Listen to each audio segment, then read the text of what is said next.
And welcome on in. This is an exciting start to the Washington season as they did come out with a victory over the Jacksonville Jaguars. And so now we are in Detroit looking to start the season 2-0 for the very first time since 2011. Bram Weinstein is here with me to kick this show off.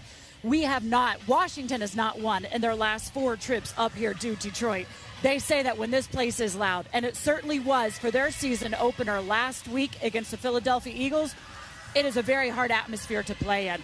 Detroit is on a mission under new head coach Dan Campbell, to be able to turn this team around. They had a rough start to the season last year, losing their first 10 games. But they are showing some life. They are showing some fight. And we are going to be taking you all the way up to kickoff to see how this game goes on. Make sure you do follow us on Twitter, YouTube, Facebook, all of our social media platforms. And, of course, we are on Big 100 as well, as we are giving you live look-ins to seeing how this team is getting set for today. So here we go, Bram. There's a lot of storylines going into this game and a lot of players we're going to be keeping our eye on to see where they are in the injury report as well. But overall, how do you think Washington is coming in off of that win going into Detroit? You know, we were sitting there watching the Detroit pregame show, and their analysts keep talking about how this is a should win for Detroit. And I'm sitting there going, did you watch this team play a week ago? You gave up 38 points in your opener. Did you see how diverse this offense is? Do you know how beat up your offensive line is? I don't know. I like this, that nationally still, this particular team with this diverse set of weapons and a defensive front that was just outstanding a week ago is so under the radar. I think this helps them. They've talked about humility, earning it again, and here they are against a team that has lost 10-plus games, 5 straight years, saying they should beat us. I like this. I like how it's set up. And from an injury perspective, they could be missing a lot of key components today. And if that is the case, the matchup really starts to favor Washington today. That is for sure. Now, Carson Wentz, everybody wanted to see what would the offense for Washington look like underneath him. The veteran presence and leadership that he brings to a relatively still very young offense. And you saw that. A fast start, a couple of mistakes, couple interceptions back to back. But because of that veteran leadership, he was able to kind of stay calm on the sideline. He said, I wanted to make sure I was the same quarterback in the ups and in the downs, so they knew that we still had a fighting chance to come back. They certainly did. They rallied back, and they gave this fan base something to cheer for. And, of course, we saw the rookie full action out there, Jahan Dotson. Now they have to repeat that. Yeah, they do. There's just a lot of great metrics to this. One, I think Wentz, with all the storylines, I'm sure if he was being honest, he's happy that was over with, because all the things that were said over the last 6 months, and then to play Jacksonville again and his ex-coach, I'm sure there were a lot of nerves that were involved in this. Didn't appear that way late in the game. Antonio Gibson had his most receptions in any game. Curtis Samuel had his most touches in any game. Terry McLaurin saw very few targets but made one of the biggest plays of the game. Logan Thomas comes out and is making big third-down conversions. This is the most diverse offense this team has had in a long time. And what Carson Wentz provided at the end of last week, those 2 touchdown passes, were the things that have been missing from this offense. That if there are mistakes, do we have a quarterback and do we have a skill set that is capable of overcoming those? And he proved that out in week 1. And there are some really, crazy metrics about him. He's the first quarterback in this team's history to throw 4 touchdowns in an opener since Billy Kilmer, 1975. No other quarterback's ever done it in their debut ever here. It is rare. We have not seen quarterback play like that. And it's one game, and we don't want to get too far ahead of ourselves, but everything they promised that he would bring to the offense, he completely delivered on in week 1. It was exciting when I talked to a lot of the skill players that either had touches on the ball, said there's only, 1 ball to go around. They said absolutely not a problem.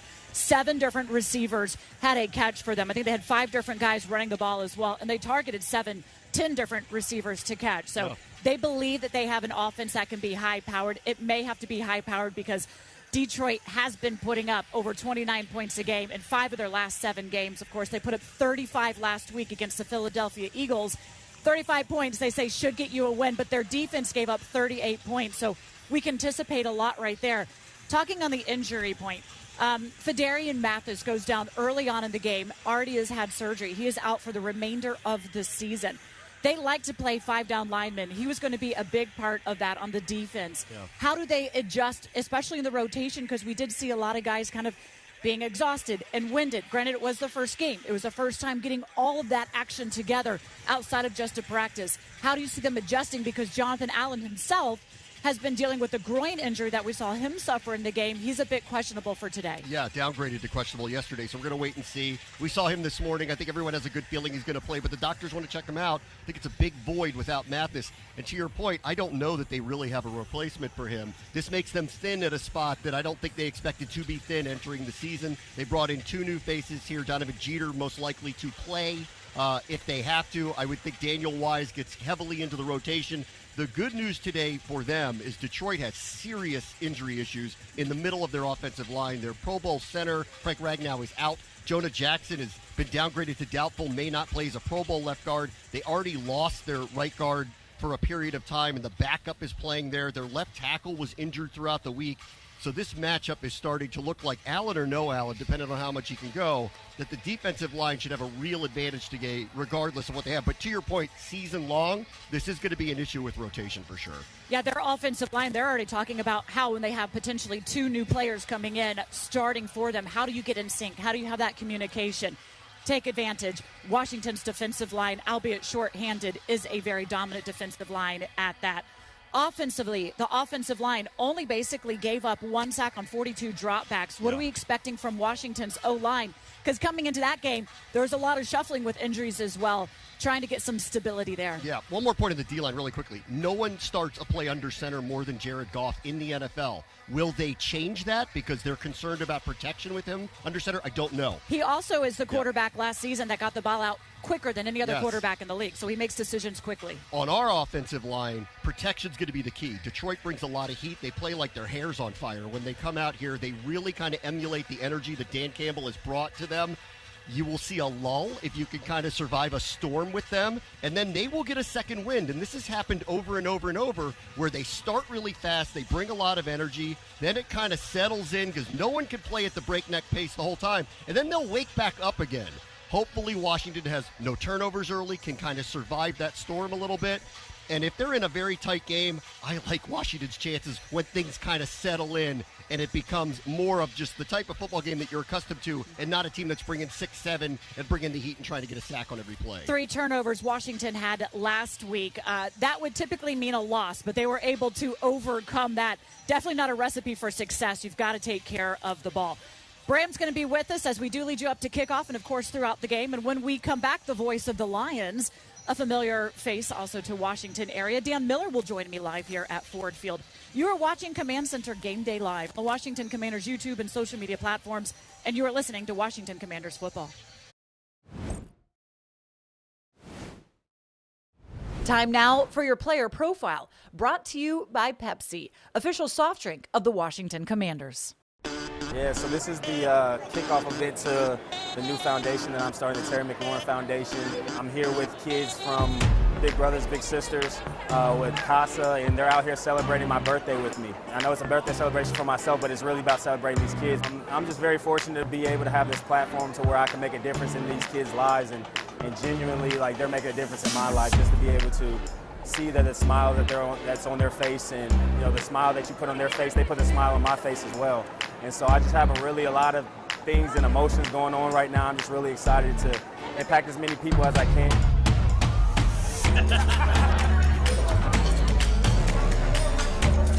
There you go.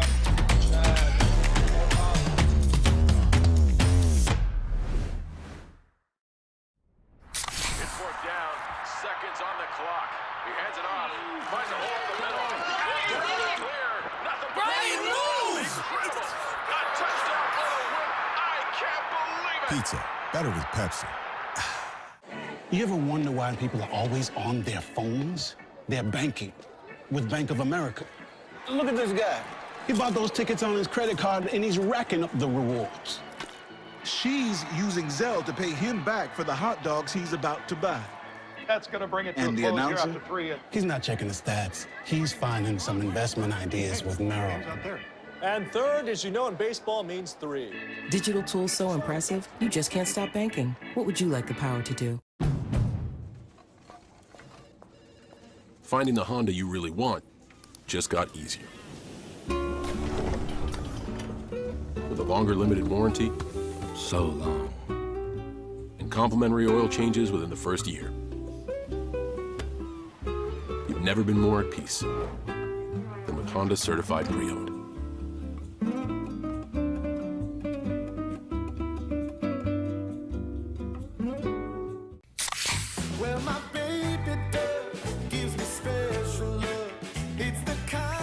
Honey, it's your turn. Pizza, better with Pepsi.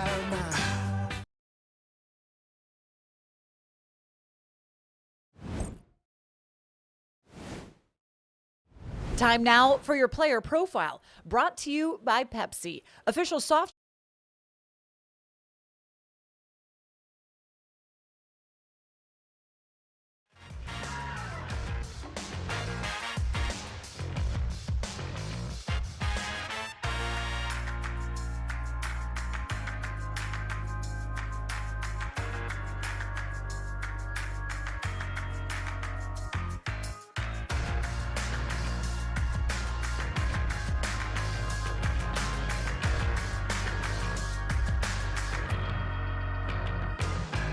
Joe, here's Julie Donaldson.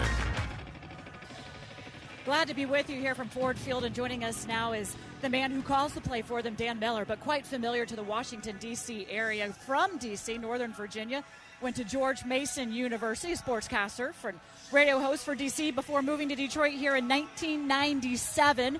Now you work at Fox 2 as a sports director, and you've been calling the games for Detroit since 2005. A little bit of a turnaround here since Dan Campbell took over for the Lions, giving this fan base a little bit of life. And as we all saw in the Hard Knocks, a lot of physicality as well, which we saw taking place against the Eagles. Their offense, though, was really dynamic. They put up a lot of points and a lot of yards. What did you see from them? And then, of course, should I say DeAndre Swift being a big question mark going into this game, if they can keep that up? We're waiting to find that out on Swift, and that's a great point because it is going to impact what they do. The interesting thing about that game was they scored 35 points, but it was 4 empty possessions in the first half that they kind of pointed to and said that's where the game got away from us. 3 3-and-outs and a pick six that kind of flipped the game. You're down 14. I think, Julie, coming into the year, we knew this offense, based on what we'd seen, should be good. Now, today you're missing your 3 interior offensive linemen, which is a problem, especially against this team. So we'll see what happens. But it should be the strength of the team because the defense struggled last year. It struggled in game 1 against Philadelphia, and I don't know what it is yet. We're going to figure that out together. You and I will see it today. But for this team right now, you feel going into a game, the offense has to score points, and you're hoping the defense can come up with some plays, but they just haven't shown they can do that consistently yet. Missing 3 interior linemen. You know, Deron Payne, John Allen, the potential that they have. We've heard those names a lot. Yes. Is it part of this offensive line that's going, oh, what do we do? I mean, how do you even try to go about getting we always talk about the offense goes as the line goes. How do you even go about trying to get them on the same page in this kind of situation? Well, the good thing is that those guys were missing practice all week, so at least you had a chance to get these guys in there and get them 5 days together. But you're going to be dealing with 3 guys that haven't played together before, so that's a challenge in particular when you're going up against the defensive line with the assets that Washington has put into it. So, yeah, it's an issue, but look, you do this every day. You talk to these players every day. They don't look for excuses. They know they have to go out there. Nobody's going to feel sorry for them. So they have to find a way to go out there, be productive, win a game. They started Logan Stenberg at right guard last week, who had never started a game before. He'd been here this is his 3rd year, and did a nice job. Had a couple penalties early and then settled in. So you have to hope that they can do that. But look, it is a unit where guys have to be cohesive. You have to know what the guy next to you is doing, and that's not easy when you haven't done that before. So I think it obviously bears watching today to see if Washington can take advantage of that. Jared Goff and Carson Wentz going up against each other, two players that were taken number 1 and number 2 overall. Jared Goff was able to make quick decisions last week and get the ball out quickly. But where is it that he makes mistakes for you? Well, I think last week there was a couple miscommunications where he thought left, receiver thought right. That resulted in some missed passes, and it resulted in a pick six when he and Hawkinson were on the same page. So Look, this is a big year for Jared. He's in a completely different place than he was last year. Last year he had been traded, dumped by L.A., came in here. They weren't winning. His former team's winning. The guy that replaced him was the NFL MVP through 8 weeks of the season. So he has been from the beginning of camp in the best place that we've seen him. This will be a challenge today. But again, I think the one advantage, if there is that this offense is known for the better part of a week now that they're going to have to shake things up. So I'm sure they've been working on some wrinkles to try to get that ball out of there, not allow that defensive line to be disruptive to the best degree they can. So, look, I think if you ask me where he struggled last week, there were just too many times where they were not on the same page, receiver and quarterback. You got to figure that out today. Because if you give the other team opportunities, short fields, chances to score with their defense, it's really hard to win in this league. I know no quarterback likes to be under pressure, but of course for both teams that will be the challenge. Meanwhile, Philadelphia last week put up a lot of yards, 455 yards, averaging over 6 yards a play last week. Look, you can't be giving up a lot of points. Unfortunately, they were able to score 35, but giving up 38 points, it's a lot of offense. Now you have Carson Wentz coming in with all the weapons that they added around him in the receiving room, in the running back room as well. What are they saying to try and limit Washington's offense? Well, look, they know that this is a different type of challenge than they had last week. Last week they got some pressure on Jalen Hurts, but they couldn't find him. I mean, he was running around. They couldn't catch him. Look, Wentz isn't a statue. He's not as fast as Hurts, but you saw last week against Jacksonville, he'll move and throw or he'll move and get a first down. So I think you have to try to pressure him. When you pressure him, you have to try to contain him. Because I think historically Carson Wentz has shown that he will give a defense a chance to make some plays. I think that's probably the biggest knock against him. But if you can't pressure him, that's not going to happen. So it's pressure, it's contain, and it's try to limit those three big play receivers they have. But really, I think they've talked all week about Gibson, job one, trying to stop the run because he's a terrific player. And if they can run, that just opens everything else up. And we've also been able to see how they can use Gibson in between the tackles and line him up outside, terrific which can player. confuse defenses as well. Look, you went through Hard Knocks. Dan Campbell became kind of a bit of a star and a celebrity with that as well. What was that experience like for this team? You know, number one, I think what people saw is who Dan Campbell is. That's who he's been since the day he walked in the door. He is very charismatic. He pops off the screen. He just is he's a dude. I mean, just the kind of guy that you could sit down and have a beer with. He's a good guy. Players absolutely love him. He brought in a good coaching staff. You saw the same kind of charisma from Aaron Glenn, Deuce Staley, guys like that. But look, he'll be the first to tell you that things are looking up. People feel better. They feel like the program's headed in the right direction. But you need to start winning. We've had a lot of close losses. People said, man, they fought. They were right there till the end. That wears out after a while. You need to take some of those close losses and find out how to close them out and win games, and I think that's the process they're going through right now. A lot of those close losses have been with basically about a touchdown or more with them. Yeah. So they have been within striking range, but as we've heard all along in the league, there are no such thing as moral victories, but we shall see at the end of this one who comes out being able to celebrate that as well. Thanks so much. I appreciate you taking some time out to join us. Have a great call as well. I appreciate it. Thank you. Safe trip back for you guys and enjoy the day. Thank you. And when we come back, we're quite familiar with Kenny Albert. He was with us all preseason long calling the Commanders games. He's here having the call on Fox with Jonathan Vilma. We'll catch up with him next here from Ford Field. You are watching Command Center Game Day live on the Washington Commanders YouTube and social media platforms, and this is Washington Commanders Football Radio Network.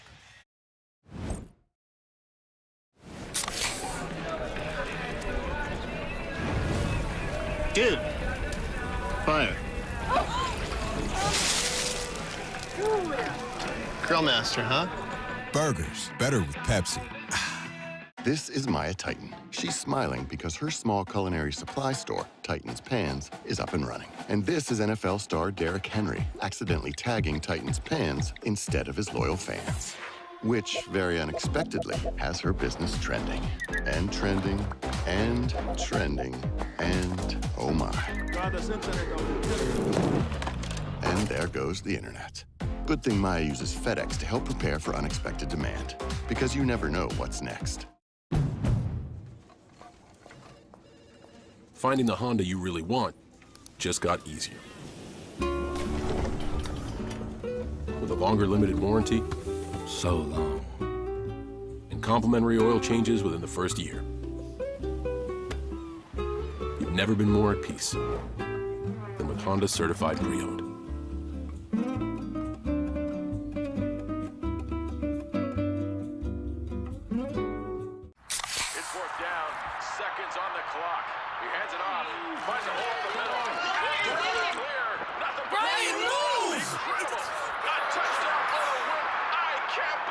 Pizza, better with Pepsi.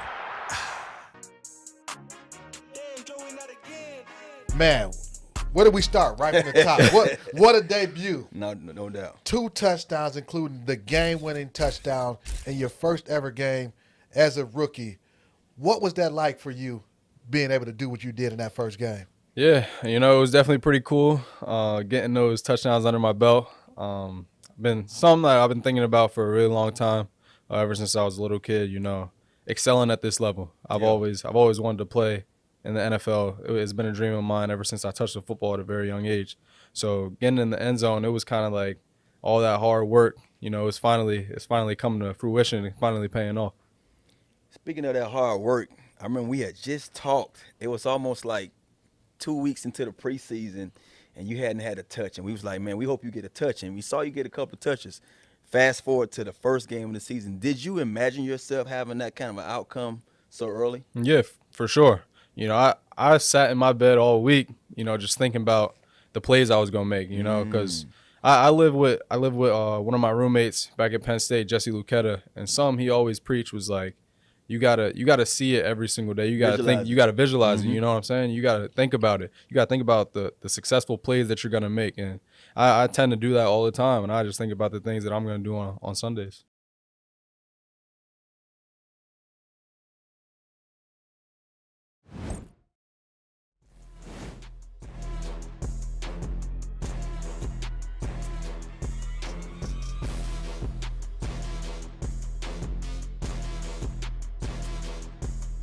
The Commanders pregame show.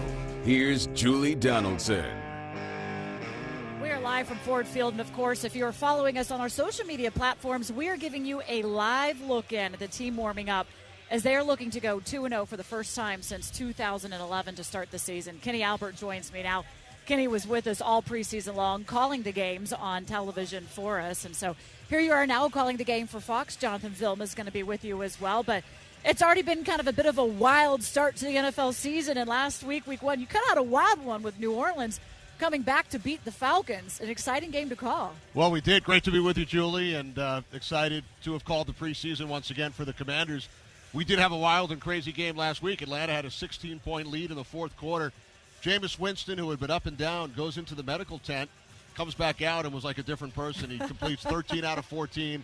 Couple of touchdowns, and the Saints come back from 16 down to win the game. Wild, amazing what happens when you go into those tents that we're not allowed to see, but it also goes to show you that the game is never over, and we even saw that last season during the playoffs with the NFL. The game is never over until that final whistle goes. As Washington, we even saw had a comeback last week as well to get the win over the Jacksonville Jaguars. So here they are now trying to get this against Detroit. Detroit has a lot of different question marks this week coming in compared to where they were last week going up against the Philadelphia Eagles. Relied a lot on the run game. Not sure if they can do that as much this week. What did you learn from them this week going into the game that would let you know what kind of team we may see today? Well, definitely some injury issues on the offensive line at the running back position with DeAndre Swift and his ankle situation. He had a huge game last week with 144 yards on the ground against Philadelphia. The Lions feel like they took a big step. Last year, they lost at home to the Eagles. Jonathan Vilma and I actually called that game 44-6. Now, less than a year later, 38-35. They still lost by 3, but their head coach, Dan Campbell, felt like we scored 35. We could have scored 50. We shot ourselves in the foot too many times, but the injury is definitely a concern for the Lions today. They put up a lot of points in the loss, 35. The Eagles had 38. Is this game going to be as high-powered offensively, given all that you just mentioned with DeAndre Swift a bit questionable, maybe on a pitch count, the offensive line shuffling? Do you anticipate that much offense?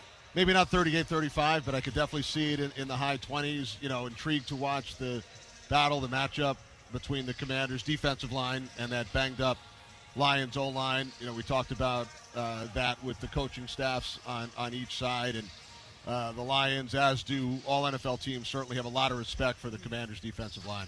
What do you make of the quarterbacks here? We have the number 1 overall selection, the number 2 overall selection facing off against each other. And do you think it's anything that they view, okay, here we were, this is how we stack up? Well, for our crew, we had Winston and Mariota last week, who were 1 and 2 in the draft.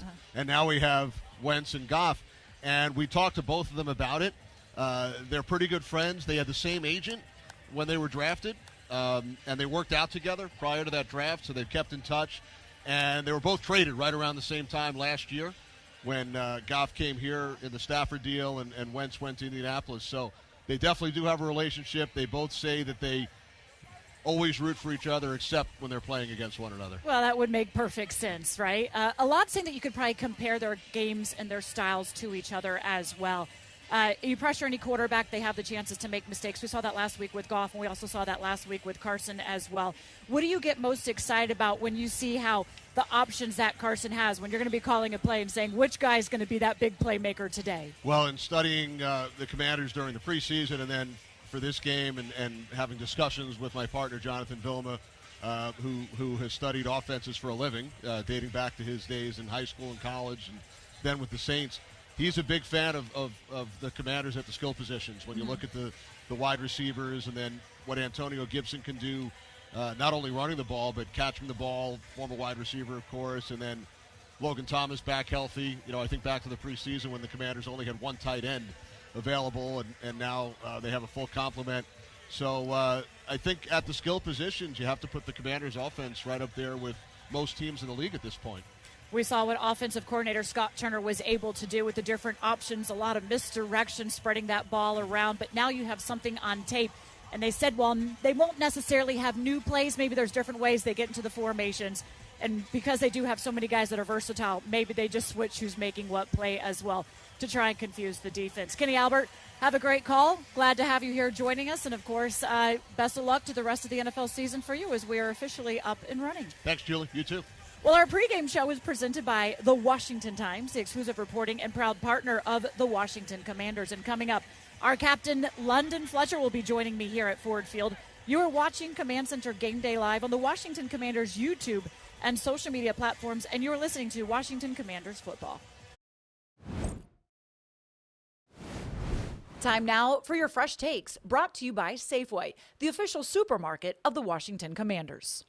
We have Logan Paulson, Santana Moss here with some Fresh Takes. Tana, I want you to go first on this. Give us something good. Hey, well, I say Fresh Take, so I'm going to go a little out there. Our defensive front is going to stop these guys or hold these guys to under 100 yards rushing. Okay. When you first said it, I thought you meant under 100 yards total. Not total. And I thought we got to get someone in here for Tana. Yeah. Well, I mean, look, but DeAndre Swift went over 100 yards in it's hard to do it 2 weeks in a row. Yeah. Because everyone and their mom knows he's going to rush. And I'm banking on the offensive line that, they're a little nicked up, man. Okay. So we coming ready. Oh, they always say offenses go as the offensive line goes. So, okay, I like it. I'll take it all day long. Our run defense needs a win as well. Okay. Yeah, I just really want to see Scott Turner continue to execute and kind of be innovative with the game plan, get the playmakers involved. Can you do it 2 weeks in a row? I think people say, it should be easy. But that gets challenging to be mentally that focused each week and get yourself ready for the game. So I want to see Scott Turner come out and do the same thing he did week one. To that point as well, I mean, you didn't know what you're going to get from him at all. Yeah. And now there's something on film to be able true. to see how they might potentially want to use some of the playmakers, which we know now they have more than just one now playmaker. It's about raising the bar, though, too, because now people are going to expect that kind of play. Yeah, it's true. That's exactly right. I can't wait to see it. Want to see it against a solid defense in Detroit. It still doesn't make it easy when you line them up in all certain different formations, knowing you can run them, you can throw to them. We want more of that, basically. Offensive coordinator Scott Turner. Those are your best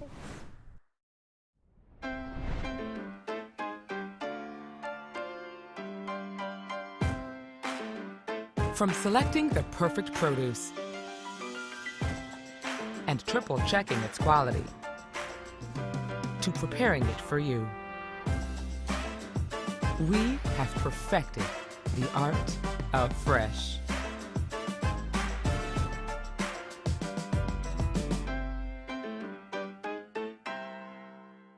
This is Maya Titan. She's smiling because her small culinary supply store, Titan's Pans, is up and running. And this is NFL star Derrick Henry, accidentally tagging Titan's Pans instead of his loyal fans. Which, very unexpectedly, has her business trending. And trending, and trending, and oh my. And there goes the internet.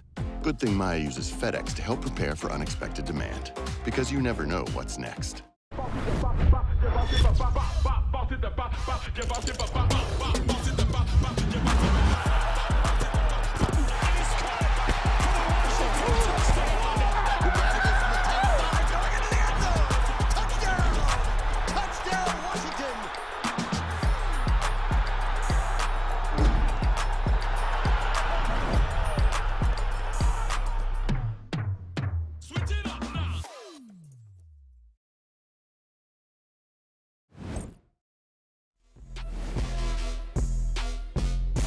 official Washington Commanders pregame show.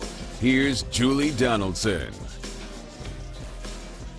And we are coming to you live from Ford Field, getting set for Washington to try and take on the Lions. They have not won here in their last 4 trips, but one of the last times that they did, London Fletcher was with the team then. He joins me now. This segment is presented by RTS, a better waste company. Find out more at rts.com. 4 games here. What is it about playing up in Detroit? Because this team has not necessarily been one of the most formidable teams over that time as well. That gives you fits and problems. You know, it's a tough place to play. This dome, you know, it's a different type of atmosphere, different type of environment than we're accustomed to playing in the NFC East. You don't really play in the dome. I guess the Cowboys game, but it's a tough place to play. They get great fan support. The teams are usually physical. They play extremely hard. You know, this team plays extremely hard and physical. You got to match their intensity and physicality. That's and we're going to come out of here and win our first game in the last 5 tries.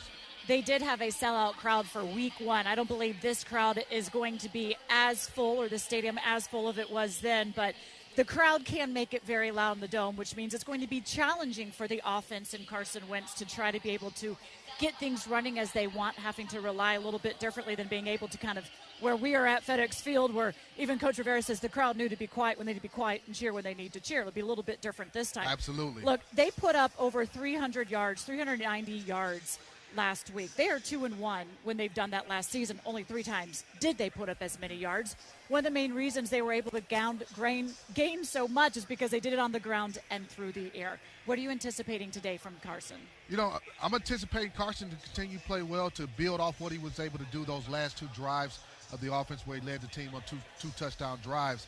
You know, I thought Carson did a great job of really managing and understanding, getting the ball to his weapons in the situation that they were supposed to be, got the ball to. I love the play calling of Scott Turner and how he used the creativity and design, different ways to get, whether it was Terry the ball, Jahan the ball, Curtis Samuel the football, and even Antonio Gibson the football. I expect a lot more of that this game against the Detroit Lions, and they have a good defense, so we're going to have to be on top of it. We talk about some of the explosive receivers. Jahan Dotson, the rookie, won the Pepsi Player Rookie of the Week for Washington. Very well deserved, as he had 2 scores in that game, and especially to seal it. Showed that the moment's not too big for him. Of course, Terry McLaurin had that big, deep ball, that catch, 49 yards, of which we only had like 1 play longer than that last season, which goes to show that Carson Wentz, one of the things they liked about him was being able to stretch the field and take advantage of their speed. What do you make of their corners? Jeff Okudah is going to be familiar with Terry McLaurin. They played together at Ohio State. How do you see us taking advantage? I think their other corner might be dealing with a little banged up, a couple of injuries as well in this game. Yeah, Owurari. Exactly. I think everybody's going to be doing that all game long. He's dealing. He had a back injury. I don't know if he's going to play, but Jeff Okudah, obviously they know each other, him and Terry, from their days at Ohio State. The thing about the Detroit Lions, they love the blitz. They love to bring the blitz, and they play a lot of man-to-man coverage. They're not afraid to go zero blitz. Our receivers, our tight ends, they're going to have to win when those blitzes are dialed up. They blitz the second most times out of any teams in the last weekend against the Philadelphia Eagles. So understanding that and expecting the blitz and knowing, you got to go out and win those routes. And, whether it's Jahan, Curtis, Terry, the tight ends, Logan, or JD and Antonio Gibson, those guys will all have to win when it comes time to, deal with them on third downs. They get creative, too, with their blitz packages. And if you're in third long, you can anticipate it coming from all over the field. The best way to counteract against that is, I suppose, don't get in third long situations or try to avoid third down to begin with. Yeah, absolutely. And the way you do that, and especially I think it's important on the road, is be able to run the ball. Maybe you look to run the ball a lot more to start the ball game. That's a great way to kind of neutralize the crowd noise. Put yourself in third and manageables, whether it's third and 4 or less. You don't want to be in 3rd and 7 plus. Those are opportunities where they can dial up those blitzes, and especially you don't want to be in 3rd and 10 plus, because now they can sit back, they can bring pressure, and maybe play a little softer in coverage. So you're going to be challenged a lot more when you're in 3rd and longs. You mentioned try to run the ball as well. They ran at 28 rushing attempts last week, but only had 85 yards really to attest for it. But you do still have to have that balance, and they've found success when they stick to the run game. and not being able to have to abandon against it. They're 12-2 under head coach Ron Rivera when they have had 28 rushes or more. Can they stick to that against this D-line? I think so. You know, when I look at the Detroit Lions defensive line, I feel like we have an opportunity to run the football against them. You know, they have some guys who can kind of do some things on the edges, but the interior defensive tackles, I feel like there'll be some situations in the plays that we can get in the running game and also be able to get out on the edges in the running game. So I'm sure the coaches looked at that and said, hey, there's opportunity for us to run the ball more effectively than they did in the first game against the Jags. If you listen to any Detroit's radio or talk shows or anything, they're saying you've got to account for Antonio Gibson because he is a very capable runner. Of course, we were looking at his role being a little bit different if Brian Robertson Jr. was out there. When he does, that'll be something we do address and how they do decide to use AG as well. You feel good about this game? You're not nervous at all? No, I'm nervous. I feel like there's a little concern on your face. There's concern, but I'll tell you this, Julie. It's only because when I'm in the element, when I'm in the stadium, I'm feeling like, this is my game day, so I'm just nervous just because it's game day. I was nervous last week. I feel really good about our guys. I feel good about knowing how Coach has prepared those guys, watching them practice on Wednesday. And just the mindset, being an underdog, that has to motivate you a little bit. And just to hear all the chatter nationally about how everybody feels the Lions going to win this game, that has to motivate you. So I can't wait to see our guys play and come out of Detroit with a win. On the bus ride over here, it was all business. This team is locked in. I think they're tired of being the underdogs as well. I know head coach Ron Rivera is always saying that. But Detroit's not favored very rarely. Very rarely are they ever favored. 24 straight games they've been the underdog. The main reason they have a little bit of a favor today is because this game is in Detroit for that. Okay, London, you'll be back with us a little bit later. We'll talk about the defensive side of the ball. But when we come back, Fred Snoop, he joins us as we are getting set for Commanders and Lions here in Detroit. You're watching Command Center Game Day Live on the Washington Commanders YouTube and social media platforms. And this is the Washington Commanders Football Radio Network.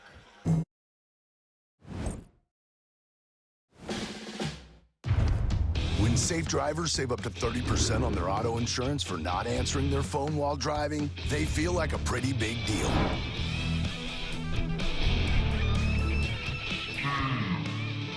Steve, did you get the ice? Even if they forgot the ice. Save up to 30% on auto insurance with USAA Safe Pilot. Get a quote today. Push your limits in a new Camry with gas models including available all-wheel drive and high-performance hybrids with up to 52 miles per gallon, all with breathtaking style and seamlessly integrated tech. Buy a Camry now with 2.49% APR financing. Get more from your ride. Reserve your new Camry today. Toyota, let's go places.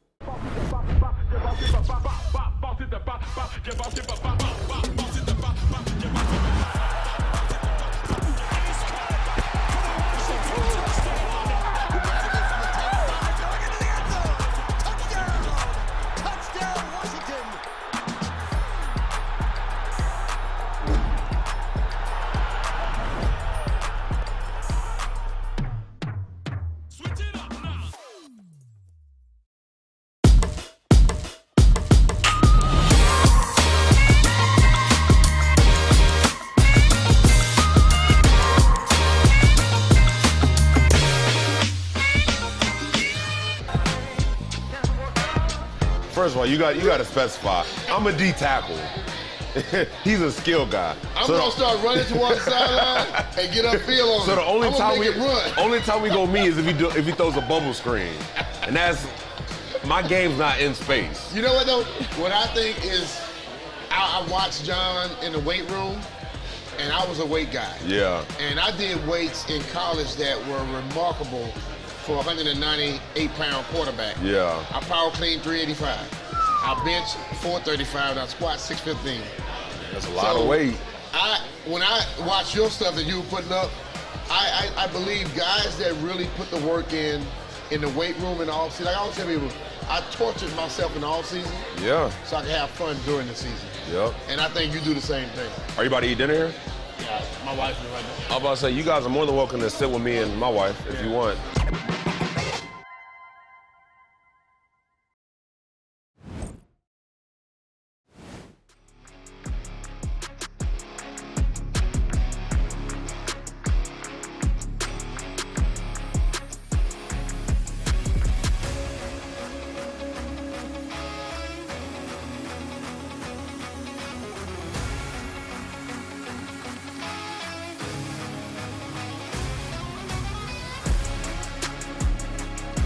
Show. Here's Julie Donaldson. How about a deal for football season from Lito's Pizza? Get an 18-inch two-topping Lito pizza, 8 pieces of cheesy garlic bread, and a half pound of boneless wings for only $36.99 plus tax. Put your order in now because we're getting close to kickoff, and joining me now is John Keim of ESPN. Okay, John, let's go through a lot of this going into it is who's going to be active, who's not going to be active out there. So let's go through some of the inactives for Washington. Of course, quarterback Sam Howell will not be out there. Cam Curl, once again, going to miss 2 games now with his thumb as he had surgery on that. Cornerback Tariq Castro-Fields. Chris Paul, our guard. Wes Schweitzer dealing with a hamstring injury. And he didn't practice this week, so no surprise there. And then Benning Pateo. He's a defensive tackle they brought in case Jonathan Allen was unable to go. Does this mean John's going to be good to go? Good sign for John Allen. And we heard all along that Allen would likely go. It was an emergency situation. If it didn't warm up well with Allen, then Pateo would have been active. Allen's active. And then tight end Cole Turner. As for the inactives for the Detroit Lions, well, the big ones out here is on their offensive line. Guard Jonah Jackson's not going to be out there. Frank Ragnow, their center's not going to be out there. They also will be missing a cornerback there, Amani Oruwariye.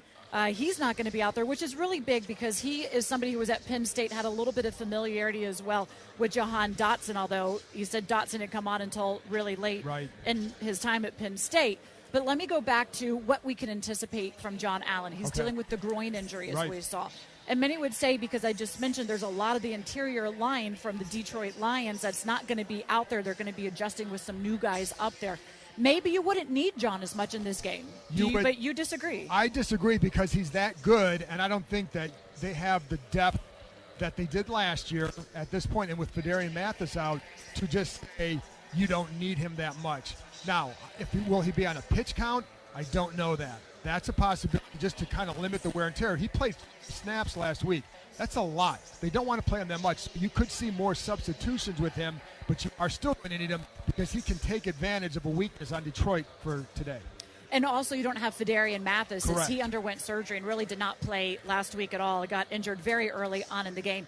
How do you see the depth rotation going, knowing what they like to do with their D-line, now that maybe you got to watch and monitor John and Fedarian's not out there? Well, it's going to be interesting, Julie, because they, as you know, they like that 5 D-lineman set too as well. Now, you can get Hill out there and James Williams, but you still need that extra guy. Daniel Wise can do it. F.A. Obata can do it. So they're going to have to be a little bit creative, but they've got to make sure they have a rotation, which they didn't. I mean, Payton Allen played about 90-some% of the snaps last week. That's going to be hard for them to sustain. So I would expect Obata and Wise to have more snaps in the rotation game. And with Amani Oruwariye not being out there for the Lions, how does this change what they may want to do in the passing game? Because we already know Jahan Dotson, Terry McLaurin have that speed. We saw what they were able to do with Curtis Samuel out there as well. Logan Paulson himself coming back. Does this potentially change them wanting to take deep shots? Well, here's where I think this is what I'm going to be watching for that. The Lions last week against the Eagles, a lot of press man. So they played man about half the snaps. Will they do that today with losing their best corner? They still have Jeffrey Okudah. They're not the only ones that would play press man, but without him, do they go to more zone? Because I think if they go to a lot of man, Julie, I think this group is going to have a really good day because this is what they can do. And the way they move these guys around, the picks and the screens that they set for them, I think it gets them open. So that's what I'm going to be watching there. Do they play as much man today without Armani there? Aaron Glenn, their coach for that, is a very physical player, comes from the Saints, played 13 years in the league himself. So you did see them playing a little bit more press, which is unusual in today's day and age a little bit. They like to particularly play off more. All those people out there that say, why are they playing off coverage? Well, you're going to love the Lions if that's what they do again today. But they had some issues with that to attempt because you do give up big plays in that situation, but they will be physical. And I do think, Julian, talking to the receivers this week, they welcome that man coverage. A lot of Goes to show just how tough that they are, says, because they always will bet and count on themselves and their capabilities. So there's a lot of offense last week from both teams. Are you anticipating this one being a shootout? I think so, because what both teams showed last week, DeAndre Swift, a very explosive player, get him in space, hard to handle.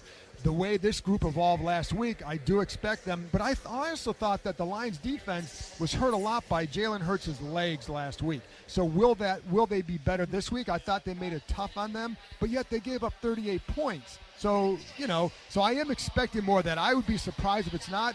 But as you know, every time you expect an offensive shootout, it's 17-14 or 20-17. But that I am expecting more offense today. There's only been one time underneath head coach Ron Rivera where both teams have scored over 30 points in a game, which would be considered a shootout with that.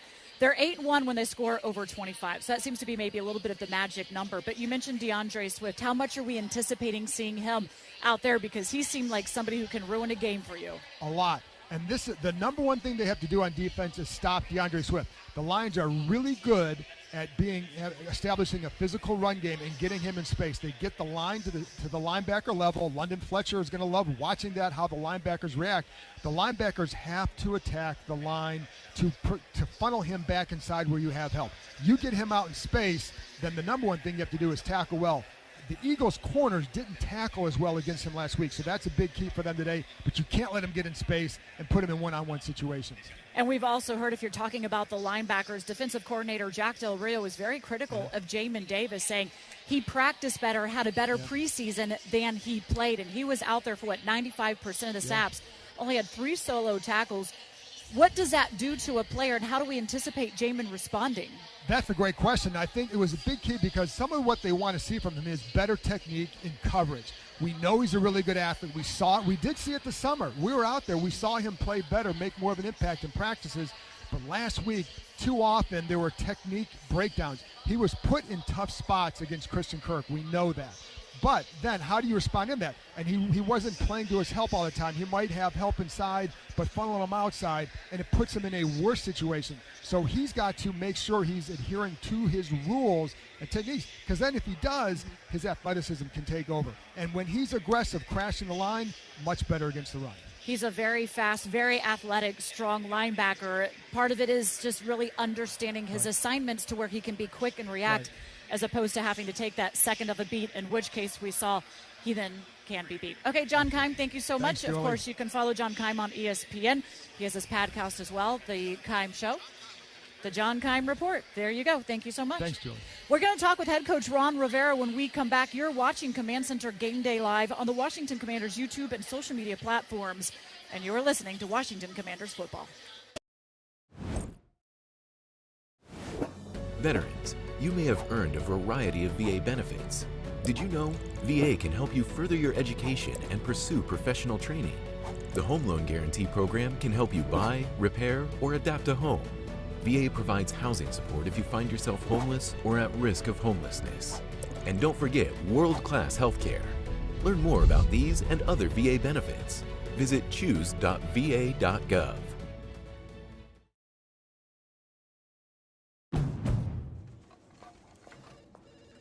Finding the Honda you really want just got easier. With a longer limited warranty, so long. And complimentary oil changes within the first year. You've never been more at peace than with Honda Certified Pre-Owned.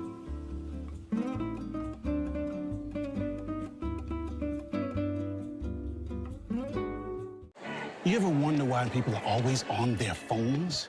They're banking with Bank of America. Look at this guy. He bought those tickets on his credit card and he's racking up the rewards. She's using Zelle to pay him back for the hot dogs he's about to buy. That's going to bring it to And a the close here announcer? after 3. He's not checking the stats. He's finding some investment ideas with Merrill. And third, as you know, in baseball means 3. Digital tools so impressive, you just can't stop banking. What would you like the power to do? First time Washington Commanders have ever had a rookie win this award the first week of the John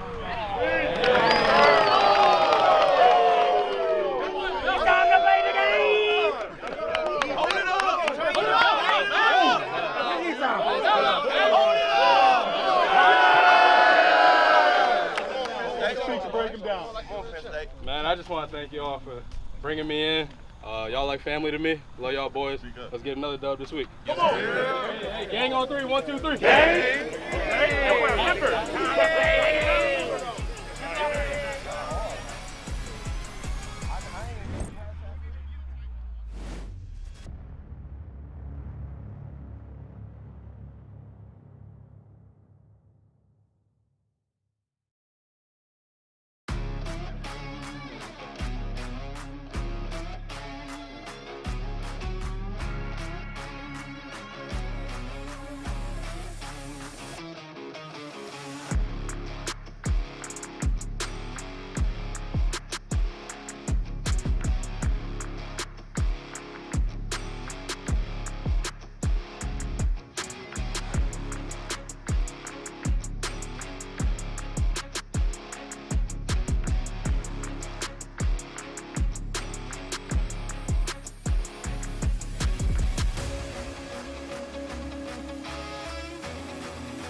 Commanders pregame show.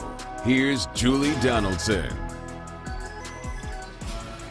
Experience the inaugural season as the Washington Commanders. Season and single game tickets are available now. Commanders.com/tickets. Washington looking to start the season strong with a 2-0 record for the first time since 2011. There's a lot of excitement surrounding this team, but it didn't come without a few, moments in the game in the season opener that you said, oh, please no. We held on tight, but Washington was able to come back and get the victory over the Jacksonville Jaguars. This week, I talked with head coach Ron Rivera about the resiliency his team showed. You get the victory over the Jags, and it wasn't without, a lot of emotions going into it. The fan base was riding high, riding low. But what did you learn about your team that they were able to finish strong, have a comeback, and get that victory that you say, okay, let's apply this now to week 2? Well, I think the biggest thing, Julie, is about the resiliency. We started fast. We had a little bit of a lull. We got down.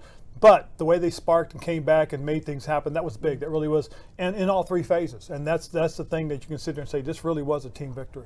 And Carson Wentz, we were waiting to see, okay, just what is this offense going to look like with the veteran quarterback, with the arm that he has, more than what we had seen before in the preseason. Well, we saw a lot of creativity from offensive coordinator Scott Turner. You have to go and do that again. You now have stuff on film for them to be able to look at from what you can do. What is the challenge in continuing that? Well, I think really as we go through this, the challenge is going to be, okay, who's going to be the next guy that we're going to feature early, or what position will we feature early? That's going to open up things for everybody else. If you go back and look at what he did, he saw that Curtis had the hot hand. So he went with Curtis early.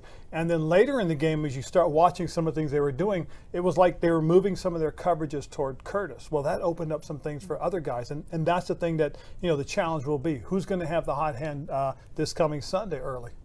You have one ball, and we're always saying you have to spread it around. They had seven different receivers that he threw the ball to, including the way that you used the run game. What did you see from Carson on how he was able to make the decisions and then even stay steady after making some mistakes or a couple of turnovers back to back? Well, the biggest thing is, again, we tried to throw passes to 10 different guys. 7 different guys caught the ball. We had 5 different guys run the ball. So, again, when you're spreading the ball like that, who did they focus on? Because one thing we did note was early in the game, they started to roll towards Terry. Well, later in the game, Terry ends up out there one-on-one, and what do? We take a shot and throw a touchdown pass. So that's the thing that, you have to be able to do is understand what's going on and how are we going to do things. So they're going to be looking at your tape against the Jags to see how they can try and stop you. Meanwhile, you've got a game now. I mean, they kind of gave Philadelphia all they could handle. Yep. A lot of offense going on in this game. What do you take from that to say, okay, this is our way to attack? Well, one thing I found interesting, really looking at it, I really thought Detroit never wavered offensively. They stuck to their game plan because, again, running the ball is a big part of what they can do. They ran the ball well early, jumped out to a quick lead, but then they had a lull, and next thing you know, Philly's got this great big lead. But in the end of the third quarter, into the fourth quarter, they stuck to their game plan. They ran the ball, had good balance, throwing it in certain situations that said they should be throwing it, they ran it. So they were able to do some things because I thought they stuck to their game plan. DeAndre Swift is a huge part of their offense. 175 scrimmage yards that he had against the Eagles. and what he's able to do on the ground and the average he had per carry. You probably gave up more against the run than you would have liked. 7 yards per carry is what you gave up against the Jags. So how do you try and stop somebody that can be that dynamic with an offensive line that was kind of helping them out? Well, I think a little big part of it right now is you kind of now understand what to expect. You know, we weren't quite sure what to expect from the Jacksonville Jaguars. Now we feel pretty comfortable about what we can expect against the Lions. Now they're going to have a couple more wrinkles, but at least we've seen some stuff. We have some stuff on tape. They have some other guys in the passing game as well. How did you feel your secondary and kind of the units in the front and everything? You talk about them playing together. How do you feel that went to go into this Lions game? And, you know, I think it's going to be very important. One of the things that we got to do is we've got to be disciplined, first of all, in our run gaps. And we got to play the run on our way to the quarterback. In other words, get into your gap assignment, get vertical, and if it's run, shut it down and make a play. If it's pass, keep going. So if we can do that, and then we can go ahead and mesh the coverage with the rush, we give ourselves a chance to be successful. You know, in fact, Logan and I will break something down like that. Oh, looking forward to it. How much does it matter for you kind of going into playing in an indoor dome compared to being like outside? This will be different just because of the noise. That's probably the biggest factor more than anything else is, you know, they had a really good crowd, a good opening crowd, and they're going to follow it up with another good crowd. And the doors are officially open. The fans are coming on, and we will see just how good of a crowd they do have here as Washington is getting set to take on the Lions. When we come back, London Fletcher is going to be joining me. We will talk a little bit about the defensive side of the ball and what Washington needs to do to slow down Jared Goff and DeAndre Swift. We are just over an hour away from kickoff. You are watching Command Center Game Day Live on the Washington Commanders YouTube and social media platforms, and this is the Washington Commanders Football Radio Network. It's fourth down, seconds on the clock. He hands it off, finds a hole in the middle.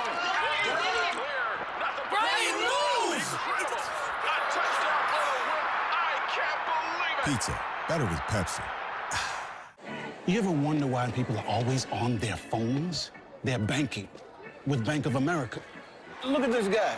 He bought those tickets on his credit card and he's racking up the rewards. She's using Zelle to pay him back for the hot dogs he's about to buy. That's going to bring it to And a the close here announcer? after 3. He's not checking the stats. He's finding some investment ideas with Merrill. And third, as you know, in baseball means 3. Digital tools so impressive, you just can't stop banking. What would you like the power to do? Finding the Honda you really want just got easier. With a longer limited warranty, so long. And complimentary oil changes within the first year. You've never been more at peace than with Honda Certified Pre-Owned.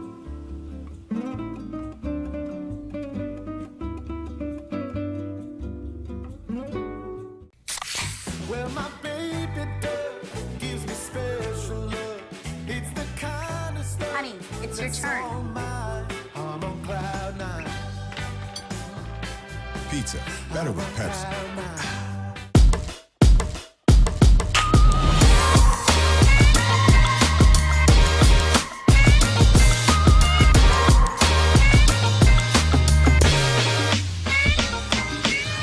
All right, we're doing this or that, all right? You can do with this, and you can do with that. All right, win over Auburn or win over Tennessee? Oh, win over Auburn, easy. All right. Easy. Easy. Buffalo sauce or barbecue sauce? Barbecue sauce. You like being in a skydiving or scuba diving? So I haven't been scuba diving, but I've been snuba diving. I love it. But my dream has always been to go skydiving. I have no reason to want to jump out of a perfectly good plane. 295. It'll hold you up. That's a lot of weight. They say that the parachute will hold you up. They say that. Yeah. They say that. Beach or mountains? Beach. You a beach guy? I go to the beach, but I don't get in the water. But I don't like sharks. I don't get in the water. I don't like the sun. Don't like the sand. The mountains got snakes, so I rather the shark than the snake. You know why? Because I'm not going in the water.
Julie Donaldson.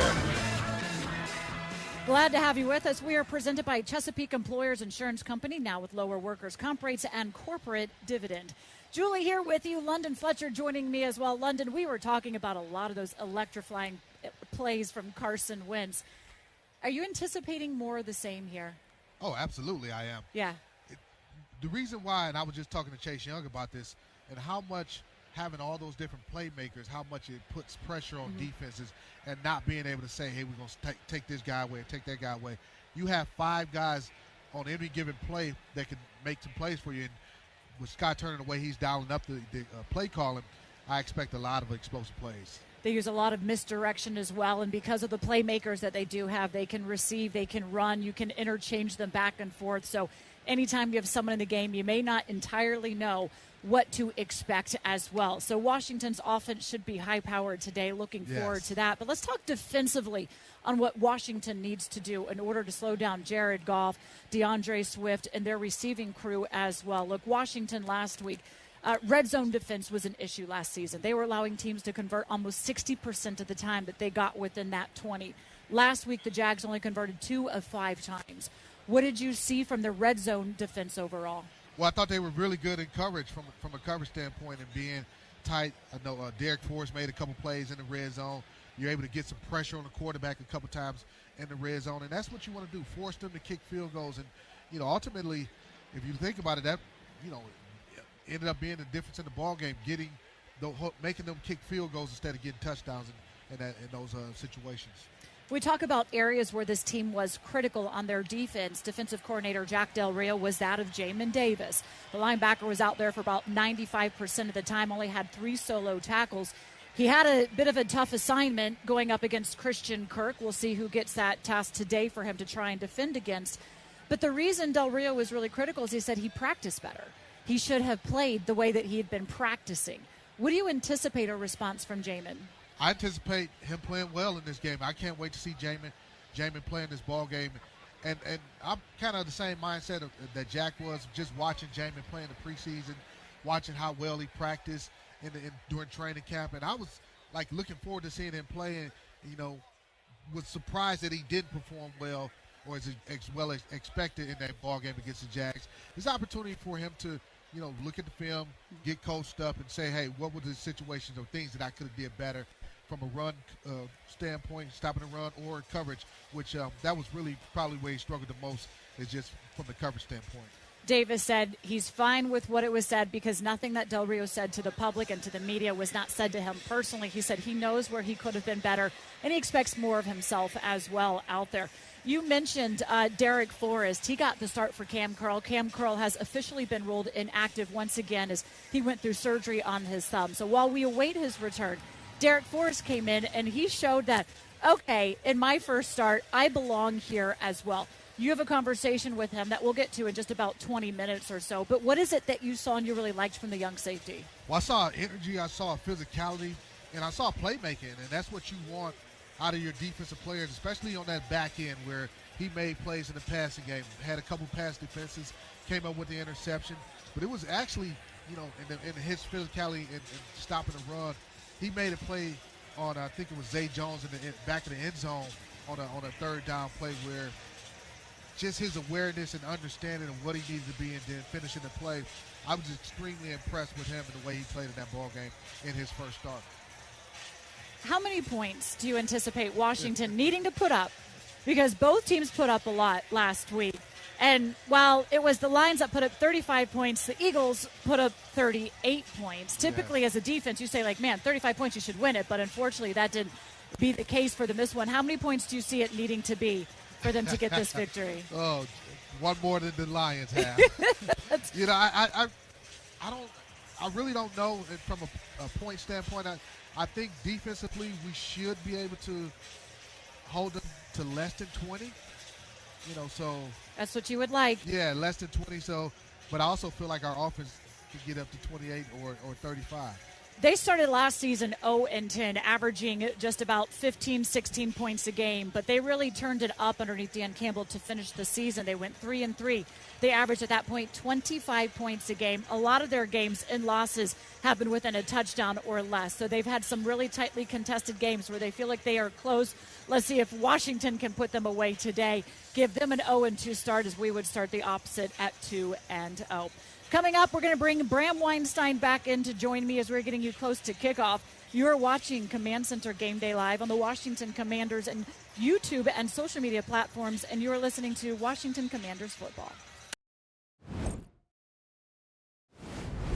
Time now for your keys to winning, brought to you by Bank of America. What would you like the power to do? Logan Paulson, Santana Moss, and it is about time that Washington ends this 4-game losing streak up in Detroit. Throw all that away. Yeah. But to do that, we have to have some keys to winning. Logan, you start where with this? Yeah, one of my keys to winning is can Jack Del Rio create pressure with the blitzes, with the interior defensive line. I think the edge players for Detroit are much, much better than we saw last week. So that pressure is going to have to come from somewhere else. Can they get it from blitzes? Can they get it from line stunts? Can they get it from just individual winning, pain on that guard like we talked about earlier? So I think that's all stuff that I want to see. Can Jack get that done? Huge key to this game. And I'm gonna go to the offensive side. I want to see us do what we did last week. I think one of the things that I came away from that game a little surprised, but I love what we have with all those skill guys. I mean, like, you know, talking to John, I said it again. I've said it over and over again. To hear a young guy say that their secondary was lost when it came to knowing what coverage to pretty much, you know, face up with these guys. That's what you want to see. You want to see the defense digging deep, trying to find a scheme to stop you, and I'm hoping that we be that same offense this week going forward. It makes it fun, doesn't it? Because you get those guys out there and you don't know what they're going to do. Yeah. And just because they're, you know, you can have so many different options with them between the receivers, the running backs, the tight ends out there even. So we want to see what more creativity offensive coordinator Scott Turner has, and same thing on defense. How can Jack be creative and try to confuse them as well? There you go. Keys to winning. Let's come back to an 0. You ever wonder why people are always on their phones? They're banking with Bank of America. Look at this guy. He bought those tickets on his credit card and he's racking up the rewards. She's using Zelle to pay him back for the hot dogs he's about to buy. That's going to bring it to And a the close here announcer? after 3. He's not checking the stats. He's finding some investment ideas with Merrill. And third, as you know, in baseball means 3. Digital tools so impressive, you just can't stop banking. What would you like the power to do? Dude, fire. Grill master, huh? Burgers, better with Pepsi. Finding the Honda you really want just got easier. With a longer limited warranty, so long. And complimentary oil changes within the first year. You've never been more at peace than with Honda Certified Pre-Owned.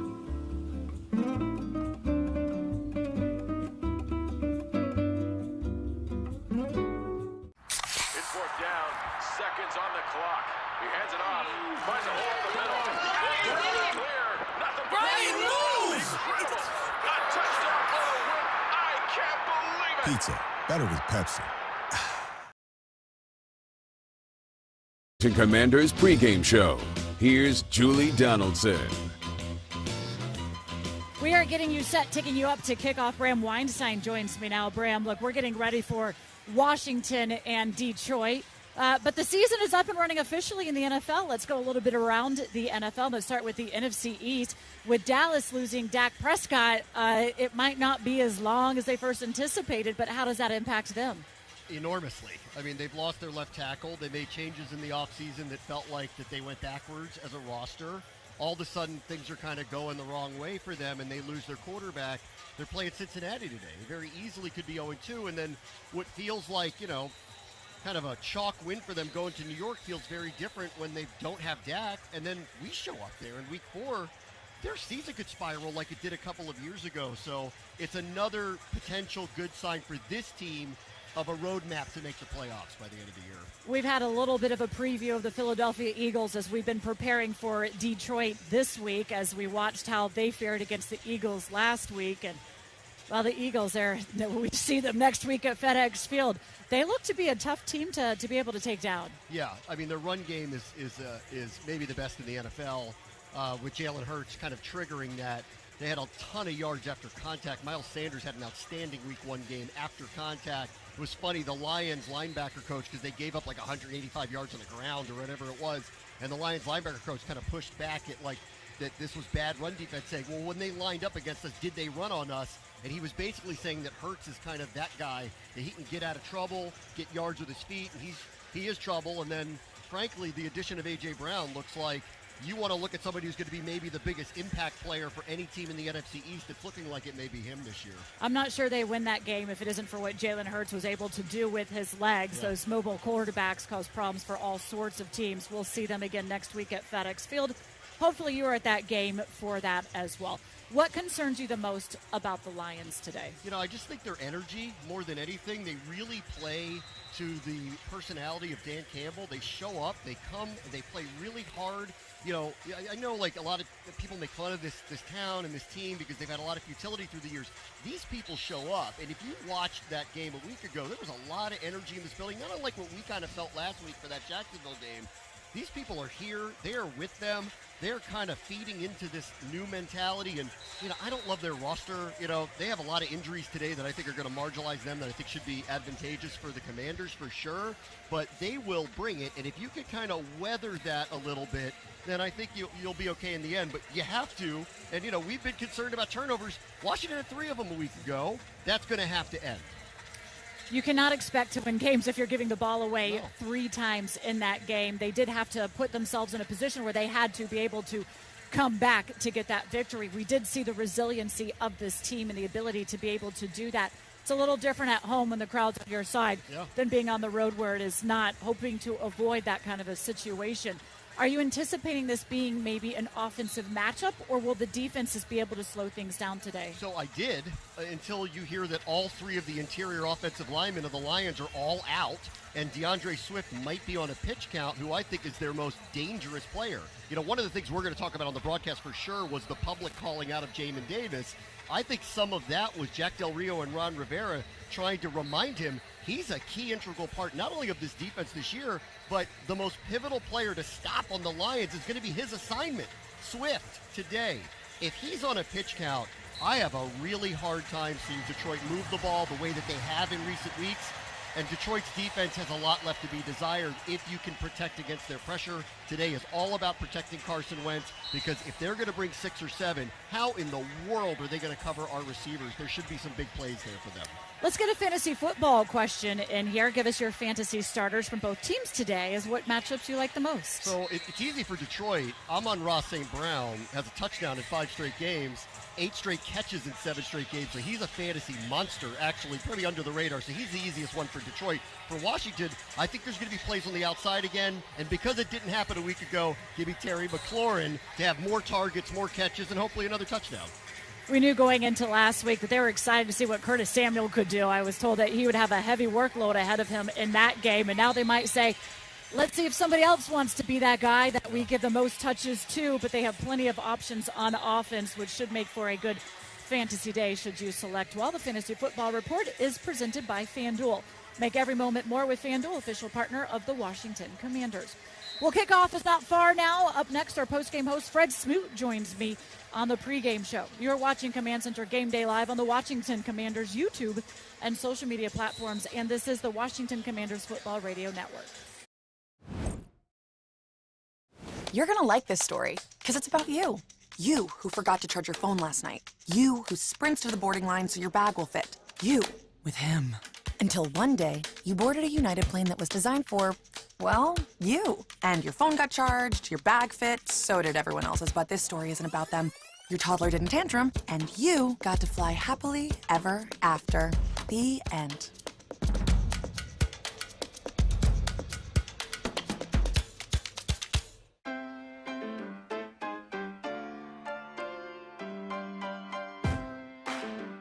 From selecting the perfect produce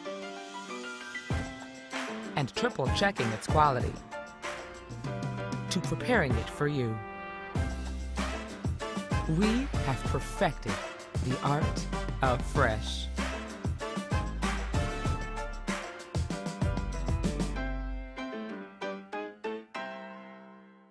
This is Maya Titan. She's smiling because her small culinary supply store, Titan's Pans, is up and running. And this is NFL star Derrick Henry, accidentally tagging Titan's Pans instead of his loyal fans. Which, very unexpectedly, has her business trending.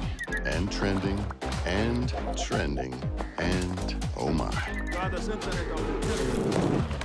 And there goes the internet. Good thing Maya uses FedEx to help prepare for unexpected demand. Because you never know what's next. Time now to go around the league, delivered by FedEx, where now meets next.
Washington Commanders pregame show. Here's Julie Donaldson. And today's game is presented by Bank of America. What would you like the Power to do? Joining me now is Fred Snoot. He is the analyst for our post-game show, along with Scott Jackson. Fred, excited to get this season going off up here in Detroit. Let me ask you, you're a defensive guy. What were your overall impressions of the defense last week? Well, you know what? I really like the communication of the defense. Everybody want to point out what they didn't do well. I want to point out what they did do well. I saw guys talking. I saw guys communicating. I saw guys on the same page. Even the plays that they gave up, they didn't give them up because they literally didn't know what to do. They gave them up because the guy physically beat them. But I see these guys on the same page. I see these guys running to the football. Now the question is, because of Detroit's receiving core, can my defensive backfield, can this defensive backfield match up with these wide receivers? Okay, talking about their wide receivers, how do they use these guys? They don't have necessarily maybe a number one guy out there, but you still need to attest for them. Well, they got it's simply they have a variety of guys, and like you said, no number one. And anytime we play a team that doesn't have a decisive number one, that means they're going to get everybody involved. So everybody got to have their antennas up. The left corner, the right corner, the safeties, everybody has to be on the same page. But if you're going to look at who they're going to try to get the ball to, let's not beat around the bush. It's going to be T.J. Hawkinson. It's going to be their tight end. Their tight end is the guy that moves the chain. Their tight end is the guy that gets first downs. Their tight end is the guy, the engine that keeps this pass game going. So the linebackers and the safeties are going to have to be aware where he at on each down. Talking about the linebackers, defensive coordinator Jack Del Rio criticized Jamin Davis, saying that he expected more out of him. He knows he can play better. Yep. What did you see from Jamin, and what did you see from him in the preseason to say, okay, yes, he can do more for us? He can do more because this is the thing with Jamin. I think personally he's thinking too much. The one thing about football players, when they start to think too much, they put you a second or two behind the play. I want to see Coach Del Rio just let the dog loose. Put this guy on the other side of the line. Let this guy rush. Let this guy blitz. That takes all the thinking out of the game. I think he just wants to give Jamin a wake-up call. That's what coaches do. When they want to give you a wake-up call, they call you out. Now the question is, how is Jamin Davis going to respond? Is he going to be one of them guys that's going to be, woe, it's me? They picking on me? Or he going to be one of those guys that say, you know what? It's time for me to pick my game up. It's time for me to pick my tempo up. It's time for me to go out here and make plays, which I fully expect Jamin Davis to go out there and do. DeAndre Swift is a player that we will have to watch closely to see, is the ankle that held him out of practice all week long bothering him? Is he on a pitch count, or is he that explosive player that had 177 total yards last week against the Philadelphia Eagles? The best way to defend against him? You got to put the safety in the box. You got to make this team one-dimensional. Put the safety in the box. Force them to throw the ball. Don't give them any other options. Once you make an offense one-dimensional, and now we force them to throw the ball, now you have a chance to get them off the field. But if you let them at home dictate this game by the run game with DeAndre Swift and the rest of those running backs, it's going to be a long day. This is not your grandmama Nim's Detroit Lion. This is a new team, and they take on the personality of their coach Dan Campbell. This is going to be a physical game. This game is going to be so physical. I anticipate me watching the game and waking up tomorrow, and I will be in pain. It's going to be a physical game, and they have to set the tone, and they'll set the tone during the run game. It's not your grandma's what, Detroit Lions? It's not your grandmama Nim's. You know, it's a down south additive. It's not your grandmama Nim's Detroit Lions. I'm telling you, this is a good football team. This is a physical football team. Yeah, Dan Campbell is their coach. He's taken over for them. They started 0-10 last season, but something clicked at the end of the year. They finished 3-3, and they were much more physical as well, putting up a lot of points on offense. They do have Jared Goff selected number 1 overall in the draft. Carson Wentz right behind him. Jared Goff was getting the ball out quicker than any other quarterback last season, but he's not prone to making some mistakes as you pressure him. How do you anticipate this defensive line trying to get at Jared, knowing that their offensive line is dealing with a whole bunch of injuries and probably 3 new players starting today? The funny thing is, when you talk about Jared Goff is the Rodney Dangerfield of the NFL. He gets no respect. He's only been to the Super Bowl, took his team to the Super Bowl. He's only been the number 1 pick. He's only pretty much lived up to everything that everybody puts out to him, but nobody gives this guy respect. And I'm telling you like this, he's a leader. 2, he's a winner, and this guy know how to play football. You just said it. He gets the ball out his hands, a la Tom Brady. That neutralizes the pass rush. Now the question is, with the pass rush, when they see him getting that ball out his hand quick, are they going to adjust and get their hands up and knock down some balls? That's going to be one of the key stats today. How many balls do we knock down with Goff in the pocket? Because those are those downs that you steal. And if you want to get him off of his here goes the thing, too. We know where he's going to be at. He's a pocket passer, and the rush has to get there, and if they can't get there, they have to get their hands up. And again, the offensive line is a bit banged up for the Detroit Lions as well. They have guys going out there that have not started together. Communication will be a key for them, trying to be able to protect Jared Goff. But if his ball was coming out quickly before, I imagine they're going to want to try to make sure that does continue to happen here today. On the other side, Carson Wentz, what is it that you liked and did not like so much about his game last week?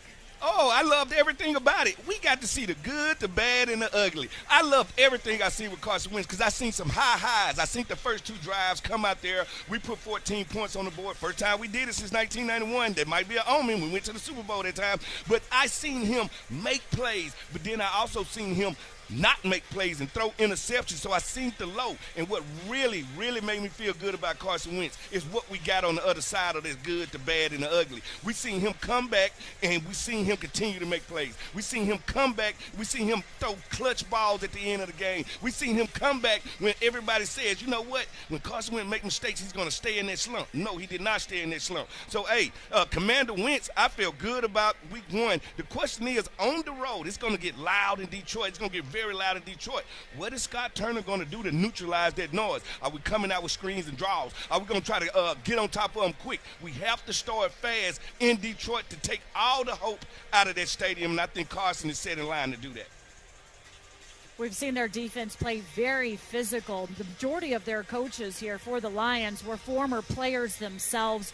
They come with a certain amount of aggression. We'll see how aggressive and how physical this game is. And you mentioned it, man, the crowd can get loud here. It is a dome. It should be a pretty good atmosphere, and fans coming in quickly as they're excited, especially after the Lions had their season on Hard Knocks, to be able to see if their team can avoid a start of 0-2 like they did last year. Meanwhile, Washington has not won here, and their last 4 trips to Detroit, looking to go 2-0 for the first time since 2011. You can catch Fred Smoot and Scott Jackson when the game is all said and done. Call in, give them your emotions, your thoughts on the game, but make sure you tune in on iHeartRadio and on our YouTube channel. Thank you so much, Fred, for joining us. Anytime. Go Commanders. Go Commanders. When we come back, Derek Forrest, a star last week as he got his first start in at safety. He talks with London Fletcher coming off his huge Week 1 performance. You're watching Command Center Game Day live on the Washington Commanders YouTube and social media platforms, and you are listening to Washington Commanders football.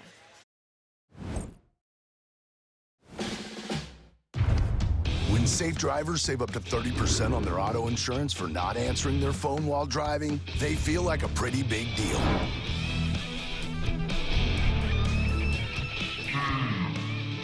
Steve, did you get the ice? Even if they forgot the ice. Save up to 30% on auto insurance with USAA Safe Pilot. Get a quote today.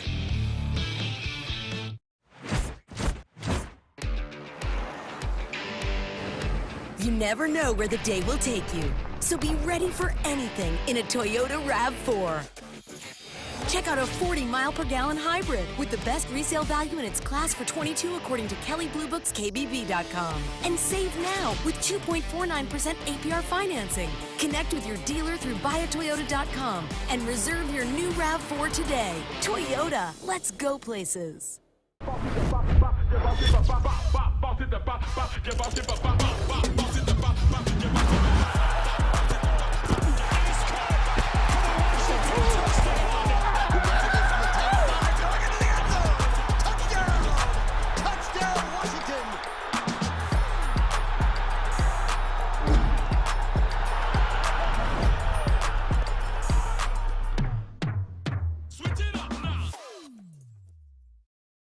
Happy birthday, Terry.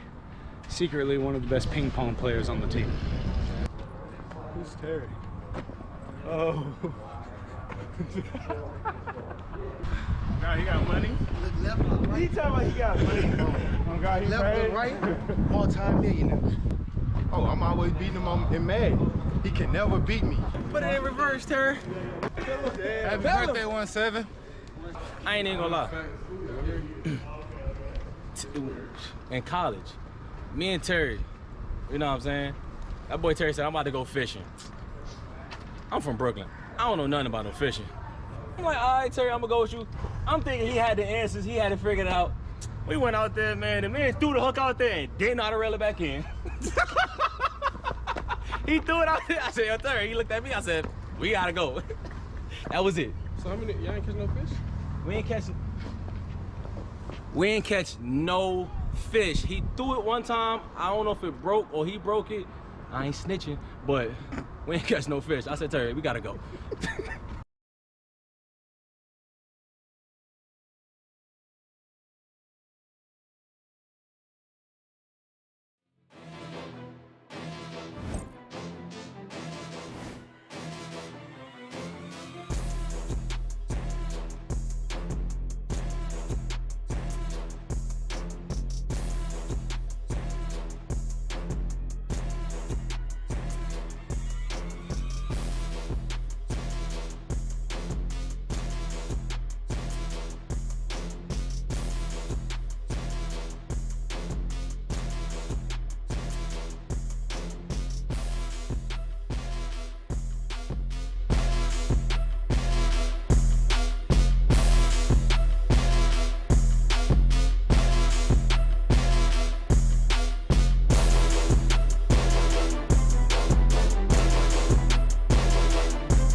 Donaldson. We are presented by Victory Van Moving and Storage, delivering excellent services for 75 years and a proud partner of the Washington Commanders. Derek Forrest was drafted in the 5th round. He had his first start in place of Cameron Curl, who's drafted in the 7th round. So the stage should not have been too big for him in his opener against the Jacksonville Jaguars, and it certainly was not. Here is his conversation with our captain, London Fletcher. Derek, you had quite the performance in this ball game this past week against the Jacksonville Jaguars. What was it like, and how are you feeling after that win in Week 1? It was very exciting, especially getting in front of our crowd, man, being at home, getting to fly around, be around the guys, man. I just want to say thank you to the coaches for preparing us, man. They got us right. We went out there, we played hard, and, it was a tough-fought game, but we stuck to the game plan. We came out with the win. You mentioned the preparation that the coaches did. What was it like for you from a preparation standpoint and the uncertainty going into that ball game with, hey, is Cam going to play or not play? And you eventually being named the starter as strong safety. What was that preparation like for you? It was an extreme week for me because the coaches knew that it was going to be tough for me, especially being my first start. So throughout the week they were on me every single day, man. I'm telling you, I'll get home, I'm telling my dad, like, man, it's been a stressful week, man, but we're going to get through it. But it definitely was a stressful week for me. I'm just glad we were out to go out there and execute, just be great. When you look at this defense, you guys jump out to the early lead in the game, 14-3, and then Jacksonville took the lead, late in that ball game. What does it say about this unit and this team in particular being able to battle back and after being down, 22-14 and come away with that victory? It shows that we're going to be tough, and it starts up front, the offensive and defensive line, defensive line got after them guys, offensive line get a quarterback the protection for him to make those throws in the pocket. So it's going to start up front, it shows that we're tough, we fought, we battled. It was a battle every single quarter until the end, man. So it shows that we're going to be a tough team and that we're going to be a team that's going to be ready to battle each and every week. A lot of firsts for you in that game against the Jags. First career start, also first career interception. What did you do with that football? I got the football. I literally I got it yesterday, so I took it at home. I got to find a nice little stand for it. I might have to put it in a little glass box. That's my first. Oh yeah, you definitely have to do that. That first one, you know what it means. Once you get that first one, oftentimes they tend to come in bunches. You wait to get that first one. Then next thing you know, you're getting 2, 3. They start to come in bunches. You just got off the practice field, getting ready for Detroit. They're coming off a tough loss against Philadelphia. What kind of challenges will the Lions present to you guys defensively? They love to run the football, so we're gonna have to get after them in the run game, and then they take play action shots off of that, man. So we're gonna have to stop the run first, and then once we control the ground, it's gonna be on the DBs in the air, and the D line gonna get after them, so it's gonna be tough for them to throw it. All right, man. Well, appreciate you playing, joining me on the air. I mentioned in the ball game how you were out there bringing the lumber. I said at one point, he's a carpenter. He's laying the wood out here. Hey, man, that's what I do, man. I'm telling you, I told y'all before, I'm not afraid to hit. I'm Bram Whiteside up in the booth. Coming up, Julie Donaldson, London Fletcher will join me. We are nearing kickoff from Ford Field in Detroit. You're watching Command Center Game Day live on the Washington Commanders YouTube and social media platforms, and this is the Washington Commanders Football Radio Network. Veterans, you may have earned a variety of VA benefits. Did you know VA can help you further your education and pursue professional training? The Home Loan Guarantee Program can help you buy, repair, or adapt a home. VA provides housing support if you find yourself homeless or at risk of homelessness. And don't forget world-class healthcare. Learn more about these and other VA benefits. Visit choose.va.gov.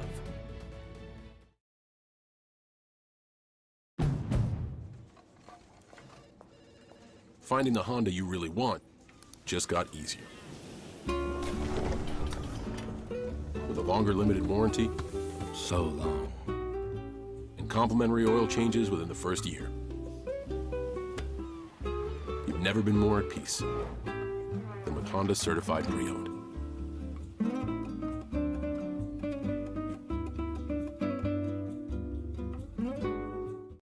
You ever wonder why people are always on their phones? They're banking with Bank of America.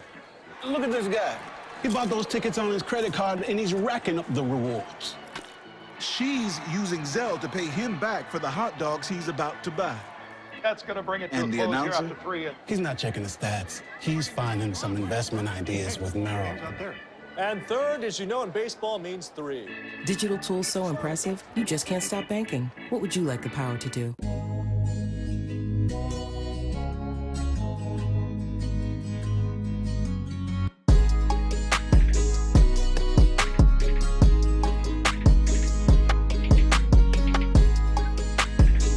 Two truths and a lie. Tell me which one is the truth and which one are the lie.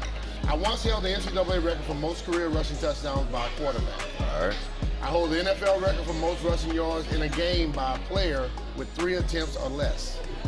My career 13 touchdowns returning are the most in NFL history. The returns, I think that's true. 3 yards or less, I feel like that's very unique. You know what I mean? That's not really something you can make up. I'm gonna go with the first one about most rushing touchdowns. Is that the truth? That's a lie. That's a lie. That's a lie? Well, that one is the truth. 2 carries for 105 yards, 85 yard and a 20-yarder. Yeah, that's not something you can make up. And the 13th NFL career touchdown is false. Hester ended up breaking that. Oh. I was thinking for the time. I didn't. Okay. Yeah. Okay. You guys pull one on me.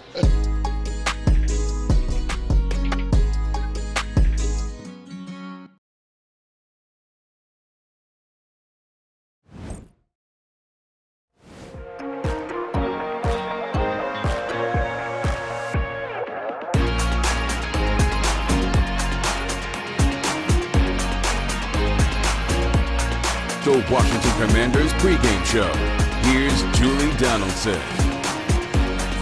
And we are back in the booth. Bram Weinstein and Lunder Fletcher joining me now. We are brought to you by Window Nation. Buy 2 windows, get 2 free, and pay nothing until 2025. Visit windownation.com. Here we are. This is it. Getting excited for it. We're back up in the booth. We've got our look down on the field. London, a lot of talk coming into this as the Lions, they're pretty confident in themselves. And, well, if you listen to the national media, you would think that they might be the ones that have the advantage. Are they paying as close to the intricacies of the game and the storylines of that? Or are they just saying, overall, we're here in Detroit, and maybe that's the toss-up? I think they just fell in love with Hard Knocks and said, hey, we like Hard Knocks, and we're going to pick the Lions. Because when you look at this team and this matchup, I don't understand why we're not the favorite in this ball game. We looked at what we were able to do offensively, the way our defense dominated last week in the passing game. The Lions are banged up along their offensive line. I mean, going against our defensive front, it's asinine to me that the Lions would be favored in this ball game.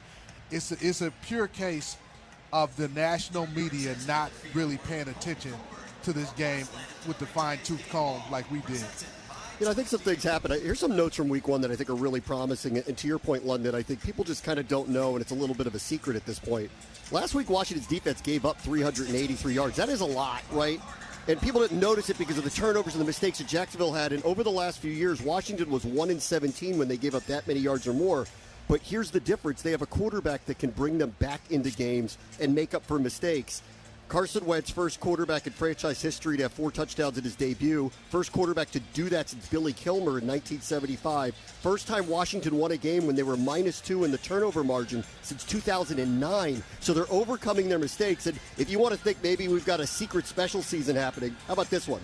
The last time Washington scored a touchdown on their first 2 drives of an opener was against Detroit. 1991, the last time this team played in the Super Bowl. Wow. Well, yeah, it goes to show that there's a lot of different things we can take from this. Of course, getting back to the Super Bowl is the ultimate job and the ultimate, goal for any franchise that's out here. Look, Detroit, they started last season 0-10. I mean, it has been some rough times here in Detroit for them, but they have excitement. They have Aiden Hutchinson coming out there as their first overall pick. Defensively, he didn't have as much noise against the Eagles as many kind of thought that he would have as well. But they feel that they have a new life to this, and again, with Hard Knocks being out there, to your point, London, they have a certain physicality and aggressiveness, and we've been able to follow along with the storylines of what this team is like under Dan Campbell. But for head coach Ron Rivera, where are you in feeling that this team is taking that next step to get to what Bram was talking about, the ultimate goal of a Super Bowl? I feel like they're on pace, and when you think about last week's game, and Bram mentioned being able to overcome the 3 turnovers, and last year they couldn't have won that ball game. You lose the turnover battle 3-1, you're not going to win that ball game. I love the talent that has been added to this ball club. And that's where it starts first and foremost. You have to have talent. I like the coaching staff, I like the makeup of the team and the front office in general. But in terms of this being Ron's third year with the team, he's had an opportunity to put his blueprint on this football team. And you mentioned this numerous occasions, how this team feels like his true, like a Ron Rivera team in terms of, like, he's had an opportunity to really get his type of players on this football team. He said it takes 3 to 5 years to turn the team around. Here is year 3. When we come back, it is our 50-yard line show next as kickoff nears here at Ford Field. You're listening to Washington Commanders football. Big